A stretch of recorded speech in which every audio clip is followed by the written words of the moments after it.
Pagi-paginya kita OTW puskesmas, lanjut pergi ulang tahun dan lanjut rumah sakit. Halo guys, assalamualaikum warahmatullahi wabarakatuh. Selamat pagi. Paginya itu kita ke puskesmas dulu, mau check up, mau cek darah dan mau cek HB.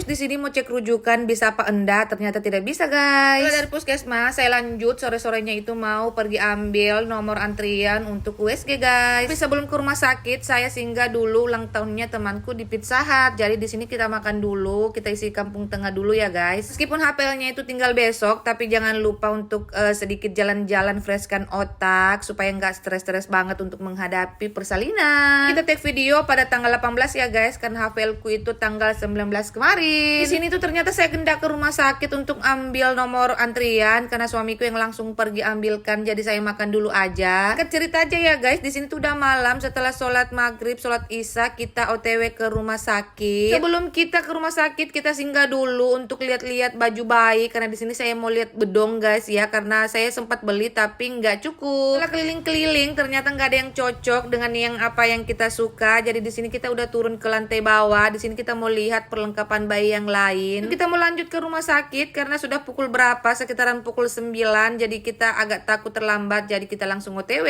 Dan ini kita sudah sampai di rumah sakit guys, di rumah sakit Hati Mulia. Di sini itu kita antrian nomor 11, tapi di sini kan mulainya jam 8. Langsung ke sini dulu ambil berkas, terus cek nomor antrian juga. Habis itu lanjut kita mengantri guys. Tidak terasa kita menunggu, di sini tuh udah waktunya kita masuk dan ini dia hasil USG-nya. Disuruh foto atau video sama dokter. Waktu USG malam-malamnya itu guys disuruh cek glukosa, jadi disuruh puasa 10 jam. Dokter disuruh cek glukosa karena bayinya besar, terus air ketubannya juga banyak guys. Jadi jam 1 malam itu disuruh sahur, puasanya sampai jam 10 pagi, terus pagi-paginya disuruh lanjut ke rumah sakit lagi guys. Di sini pagi-paginya itu kita sudah berangkat. Di sini sebenarnya harusnya perginya jam 10, tapi saya perginya setengah 11 karena suamiku terlambat jemput. Jadi di sini tuh kita sampainya di rumah sakit sekitaran jam 11. Jadi puasaku itu bukan 10 jam tapi 11 jam guys. Di sini tuh kita ke rumah sakit, perutku sambil keroncongan. Jadi suamiku bilang tahan-tahan sedikit karena nggak lama lagi kita sampai di rumah sakit. Aku terlambat jemput guys karena dia ke kantor dulu mau absen, terus meeting sebentar, terus bisa jemput saya guys. Dan di sini kita sudah OTW rumah sakit. Karena rumahku ke rumah sakit itu nggak terlalu jauh juga, jadi kita sampainya itu cepet juga. Dan ini kita sudah sampai dan langsung masuk ke lab untuk cek glukosa. Pas sampai di dalam itu kita duduk dulu sambil disiapkan alatnya. Dan di sini tuh tesnya ada 1, 2, dan 3. Dan di sini ini cek pertama ya guys. Setelah di sini itu sudah dicek pertama, kita dikasih gula dan di sini itu manis banget. Sumpah saya sampai nggak bisa minum. Sempat video untuk yang cek kedua dan ketiga dan langsung ke ruangan dokter. Dan kita sudah di akhir video juga. Jadi saatnya saya undur diri. Assalamualaikum warahmatullahi wabarakatuh.